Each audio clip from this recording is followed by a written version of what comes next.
going to try to assemble this Jestik TV mount for our living room.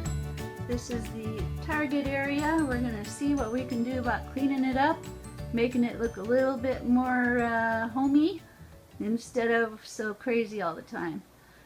So here we go. I'll be checking back. Let's see how long this takes. We got our directions here.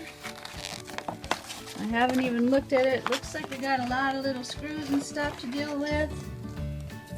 And let's hope these instructions are good. I'll be back to you in a little bit and tell you how we're doing.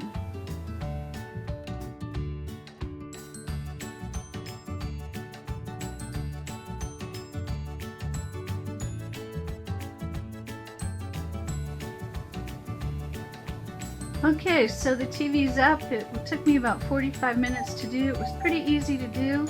I do recommend you plug your cords in before you hang the TV up. But other than that, it worked out pretty good.